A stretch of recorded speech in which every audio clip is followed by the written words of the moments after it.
Well, joining us in the studio is public affairs analyst Oladende Ario. And it's your birthday today. Happy birthday. Good morning. Thank you for joining us. Thank you very much. I'm happy and I'm not happy. I know. We'll get back to that. But also joining us via Zoom is managing editor Avalon Daily, Ayodele Adio. Ayodele, good morning. Thank you for joining us. Good morning. Thank you for having me. Let me begin with you, Ayo. The government has moved to address this matter of the hiking prices, and we're beginning to see some results in states like Kwara, Kano, Niger State. And I wonder what you make of this move and the results that we are seeing.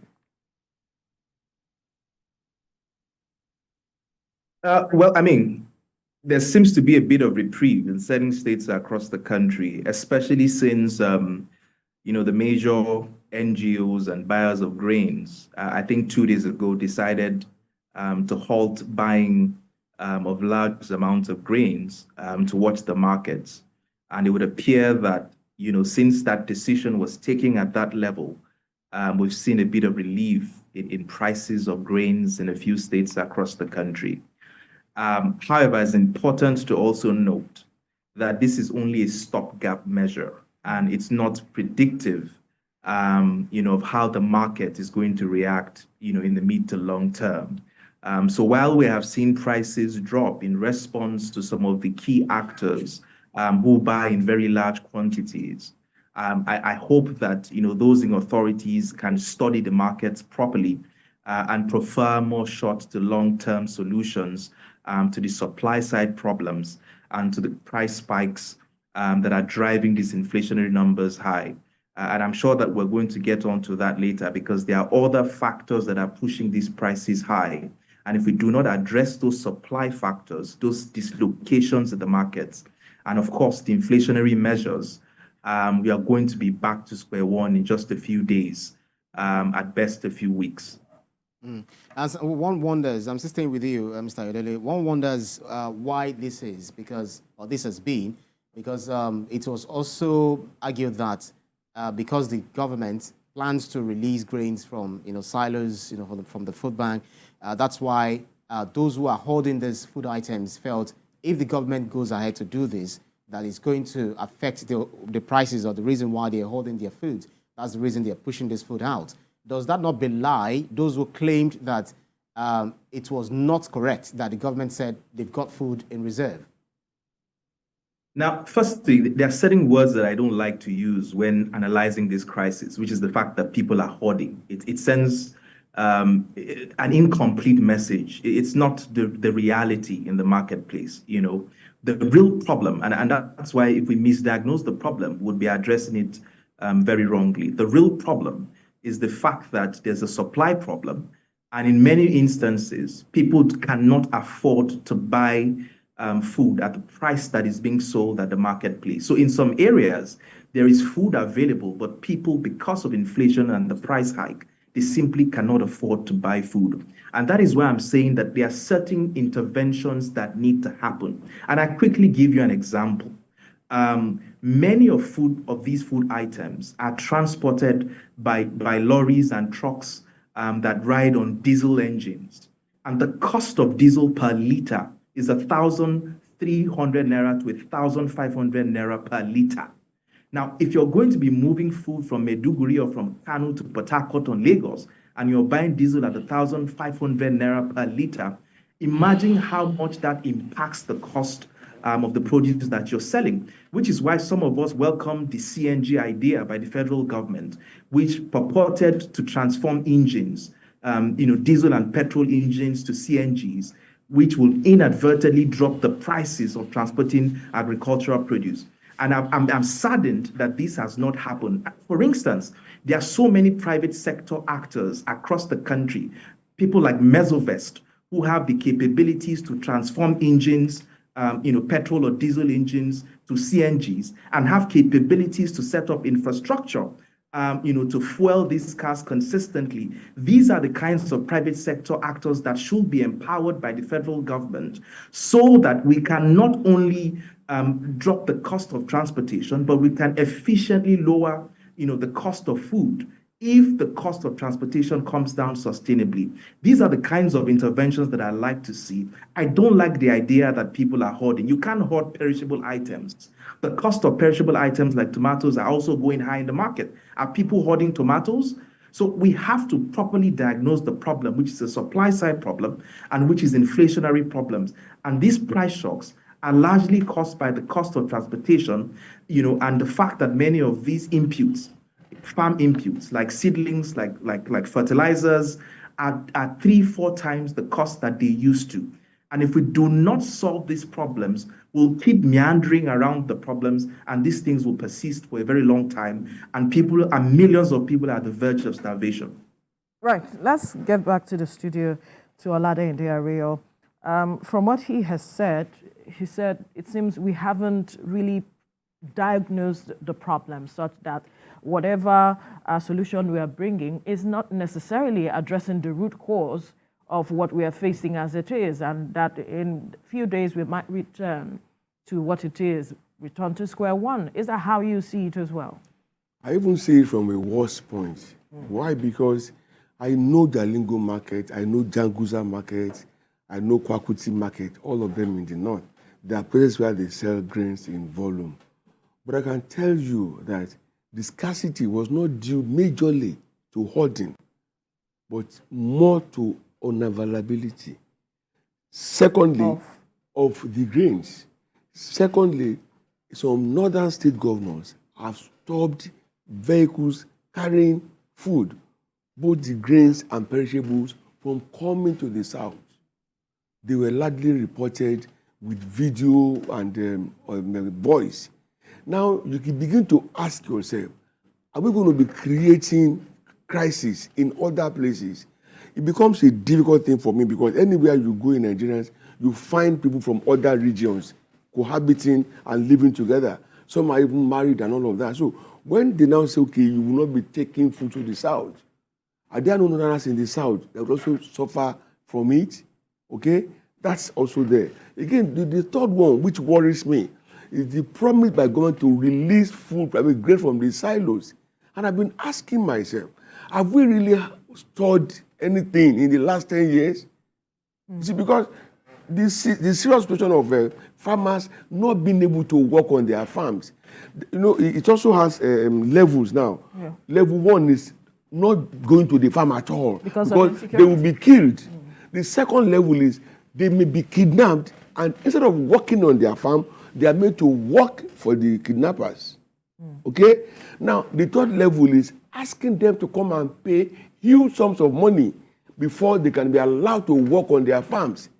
And in other places, some has to bring their wives and daughters, okay, before they are allowed to work. So when you look at all those problems, and you and I know that the bulk of our import duty, forex, was spent importing food. And we know that we are already suffering food insecurity. So all of this, when you look at them critically now, and passionately, without emotions, you will see that they don't add up at all. And that's the problem. We can now add smuggling to it. In the earlier report, there was an account of some vehicles being impounded because they were ferrying food to Niger Republic. Neighboring countries. Neighboring country. How can you be hungry here in your hometown and then you are ferrying food? And that's why I said they should stop you from exporting. They are in business to make profit. So no, but they will still sell here too, and they will make profit. Unfortunately, also luckily for them, the price control mechanism has collapsed. So nobody is controlling any price again. So you are free to sell. They call it free market economy. When we were campaigning against it, we were made to look like we didn't know what we were saying. I don't understand. People come and say there are economies and all of that, and things are going out of hand. You saw the way I reacted when I heard that dollar now is 1,900 to $1, and I had to hold my head. I've been wondering, why? You're of the view that there should be price control, as advocated by Femi Falana, senior advocate of Nigeria. That the government should ensure that he still further reiterated that position.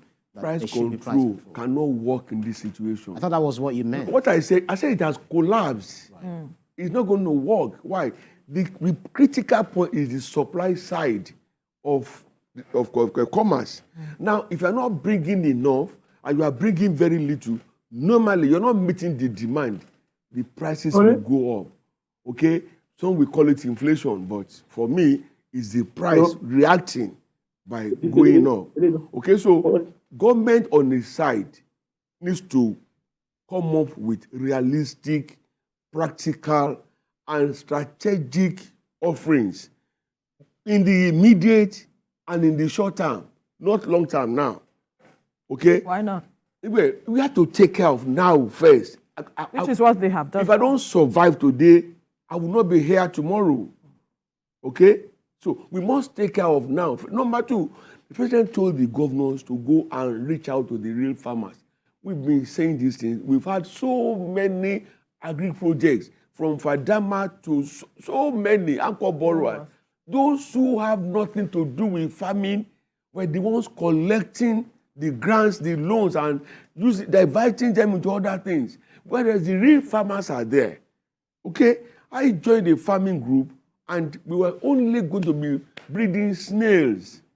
We were asking for 700 naira per person. We were not giving. And people are collecting 90 million and all of that. I mean, they should be treated as saboteurs.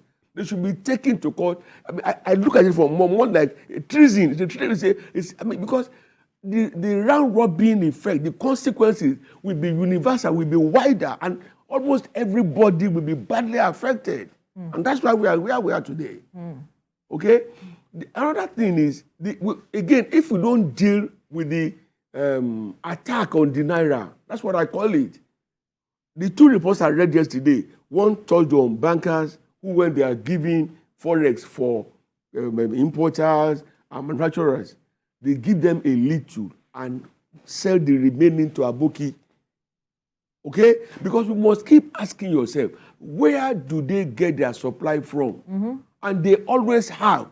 The banks will not have, and then they will have. Meanwhile, CBN doesn't sell money, dollar to Aboki. So where do they get their money from? That's right. The second option, we have just observed now, is that month after month, the state governors are getting more money. And then the more they get, the weaker the Naira becomes. There's an allegation that, which of course is not being proved anyway now, that a lot of them now use the money to buy dollar to preserve their wealth or whatever. Well, those are weighty allegations. Yes, that very weighty. Yet. So yes. Until we have whatever it is. I am saying it because I'm calling attention of the government to it. Let them look into it. Right. At the time, they were doing ways and means during Buhari's regime, and they were printing money not attached to any business or any activity, commercial or production. We talked. Nobody listened. Now we are where we are. Right, Mr. Adio, some people have actually raised the question of, okay, we've got different citadel of education. Talk about universities and research institutions of agriculture, fisheries, animal husbandry, and the like, like they have hectares of land, vast arable farmlands.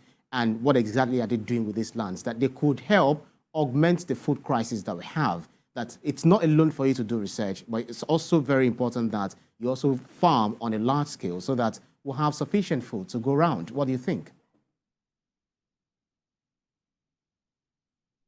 Ask yourself is how many of these research or these agricultural research institutes are functional across the country?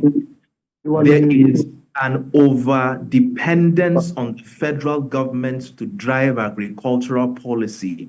And that is why it continues to stumble and it continues to fail. The only time this country had successes in its agricultural policies was when agriculture was driven by regions and not by the central government. The idea that Abuja can drive Nigeria's agricultural policy and effectively deal with food insecurity is wishful thinking. The states must play critical roles in driving agricultural policy, which is why I've consistently argued that one of the reasons that we continue to fail in many of our policy is that there's a lack of coherence or coordination, if you'd like, between the Federal Ministry of Agriculture and the state ministries of agriculture across the 36 subnational governments. In Nigeria, for instance, in June last year, the federal government laid out a clear agenda as to how to tackle food insecurity across the country. It was a carefully thought out policy program that was supposed to deal with the cost of food and the availability of food across the country. The question you have to ask is what happened 7 months down the road, that everything seems to be falling apart?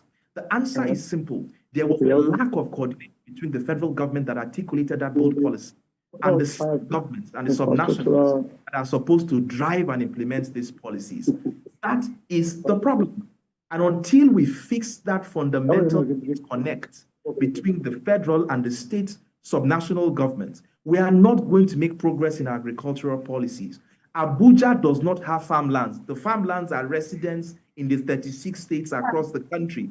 Abuja can only drive a bold vision around agricultural policy and fund, but the states are the key in its implementation for us to see the desired results that we want.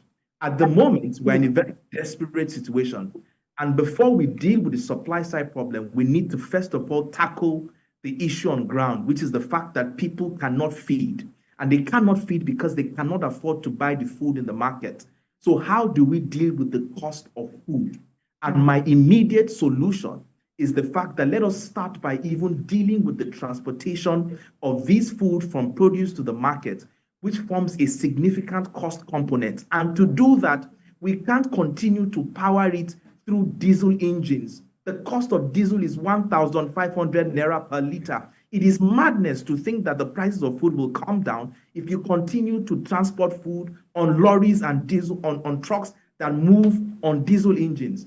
The federal government, and I hope you continue to shout this down their neck, this CNG policy that they have clearly written on paper needs to move to action. They need to gather private sector actors to begin to implement it. The people sitting on this 100 billion naira funding should begin to disburse it to companies who have the capabilities and the know-hows to set up, mother stations and CNG conversion sites to make this reality. And let's stop wasting time while people die. Right. I've told you, there are companies available across the country that have these capabilities. Mesovet, Elizade, they are all across the countries. Let them have this funding so that people do not continue to die of hunger. All right. Let's come to the studio and get your own solution to this matter now that government should quickly take on. You have talked about some of the issues, but let's find solutions quickly. Time is up. Thank you very much. Finding solution is not distant. It's just here with us. And what do I mean? Whatever scheme, especially financing scheme, either as grant or as loans, that government may want to give out now, may I advise that they involve the local governments the more. They also involve the regional rulers or religious leaders. That way, you can hold them accountable, responsible. If, for instance, in a given local government, say Abeokuta South now, and the Alake is the supreme traditional ruler there, if he's involved, the other obas under him, the ballets under them, the ballets under them, they will look into seeing that the farmers who are actually giving either money, seedlings, or fertilizer, utilize them. But they must see the farms physically. That should be done. Enough of people staying in Abuja and disbursing money for agriculture across the country. They just disburse. They don't even go out to see what they are paying for. Again, we did a survey in November. We saw that most of the ministries of agric in states, they have no interface at all with the federal ministry of agric. Whereas action taken from there or decisions taken from there should naturally percolate that. Whereby the agrics, the local government offices, they have department of agric. So they should not be the one to bring those things to action. And I think we need to reinforce punishment, okay, for misdemeanors, either theft, either large scale or small scale. We still have a largely no consequence environment here. When government says we are releasing X amount for whatever, follow it to the letter. If anybody should now do anything otherwise or you are found to have taken the money, either for whatever, they should be dealt with. We cannot continue this haphazard way. Year in, year out, money is budgeted for things. When the money is gotten, it's expended, but you don't see what the money is used to produce. So all of this, they must be attacked. More importantly, the economy is weak because in the last 10 years, so much money was taken out of this economy. Okay? Whether they like it or not, there must be investigation, there must be probe. And that's what the Senate is saying. They have to. They have to. Because we will not, if we're already overburdened by loans. And some of these loans, you cannot trace them to any meaningful project. It's not done. And let people not think they can have their way and go. And if nothing is done to those sets, the present call may even do worse, knowing that they will escape with their loot. All right. We have to wrap up this conversation because our time is up. So much has been said, so much to be said. But we must thank you, gentlemen, Public Affairs Analyst Olade Ario, as well as Managing Editor, Avalon Daily, Ayodele Adio, for your time on the program. Thank you, gentlemen. Thank you.